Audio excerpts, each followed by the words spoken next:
round. Again, Miro's first Formula D Top 32 tandem. We'll see how he handles the pressure. Coming in on the edge. Yeah, product of Club Loose, 70.9. You know, Ken Gucci's holding pretty good on the wow, follow. Gucci's tight on his door. I like that. Real aggressive from Ken. Not something we used to see back in the day. He is just on point with this FRS. Tapping Taking that out last that clipping point. But props to Miro. You know, that was his first Formula Drift tandem battle he's ever seen. Nothing prepares you for that. I don't care how many Club Loose tandems, how many tandem trains he's been involved with. He's got thousands of people here. He's being broadcast on the live stream. You know, there's a lot of pressure from sponsors and everything. Here, talk about Here's the follow. Replay. You know, again, Ken Gucci's going to be as aggressive as possible. And like I said, if this was my first tandem, the one thing I would not want to do is spin. And Miro really ran his line, stayed focused on what he had to do as a lead driver, and was able to just lay down a good run overall. He can't control the car behind him. All he can do is focus on how he's driving. If you notice, too, Miro tapped that second clip with his bumper. I mean, just really putting it on point for a rookie. Miro tapped the second clip, and Ken Gucci took out the third clip. Yeah, so he ran over that last clip. So be interesting to see how the judges digest that. Gonna see the umbrellas that they're showing on TV right now aren't because of the rain. It's really hot, big sun coming down. So don't be concerned or excited that you're about to see a battle in the rain, because the weather's relatively clear for Florida. Yeah, yesterday we had a rain storm that blew through during qualifying, very briefly moistened the track for a couple of drivers, but everybody was able to get at least one full dry run in. So we're going to have Ken Gucci leading. Miro is so new to the series, such a young gun. They don't even have a picture for him. What does he look like? I don't know. He must be spectacular. Gucci Miro initiated late. Miro falling way far behind. I don't think Miro's going to make that up. Staying on it, Miro's car seems to be a lot slower than Gucci's. Going to take shortcutting that a little bit. A shortcut to try and catch up to Gucci. Miro knocks down the last clipping point almost exactly like Ken Gucci did. Yeah, you know, I mean, Miro obviously sacrificed a lot of angle. It was kind of really off Ken's line, too. I don't see how they're going to give it to him after that.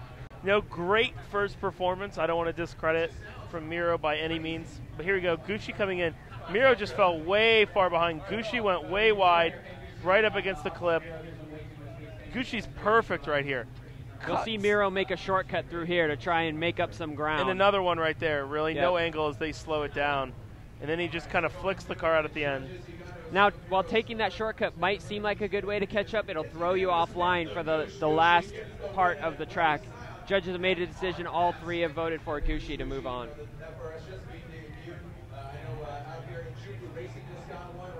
Again, want to applaud Miro for coming out on his first run and going head-to-head with one of the top drivers in Formula D. Gucci's won events before. It's not something you can't be upset about as a driver. You know, I think the Scion FRS has a great future in this sport. You know, Frederick Osbo announced he's building the international version of Toyota 86 with a 2JZ, which is going to debut next month at Gateville. The local shop in Juca Racing, they're up in Orlando as well, just purchased a red one. It's on display in their booth, and I know they've got big plans. And Juco also owns a company, ISIS Suspension, and I'm pretty sure they're going to put a big focus on coming out with a lot of arms, coilovers, radiator, stuff like that for the car as well. So coming up next, we're going to have Kenny Moen versus Matt Powers. You know, Matt Powers has been making another great championship run, sitting in 5th in points overall. Kenny Moen is, again, a very experienced driver from Norway, sitting in that championship-winning 350Z chassis that Tanner Faust piloted to back-to-back championships. So this definitely isn't something that you're going to be able to sleep on. I think we might go back to Daigo versus Conrad for the second one-more-time battle first. Yep. Looks like they're moving Kenny Moen off the start line. Powers and Kenneth Moen are the ones coming to the line. Kenneth Moen's got some backing from Let's Performance, which is another Florida shop. A lot of local Florida guys have been able to push through here. You know, the Florida drift scene has been growing. We just had an XDC event in Florida that had over 3,000 spectators. It's great to see the grassroots level coming up.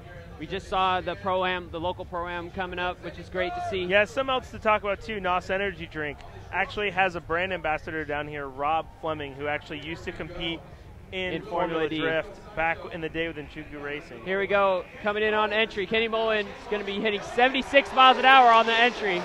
Matt Powers is going to be closing in on that second half of the course. Wow, Kenneth going way up front. He actually tapped his wing on the front orange barrels, left some parts of his car behind. Whoa, but Kenneth, Powers taking a shortcut. Way wide, and Powers just snuck in there at the end.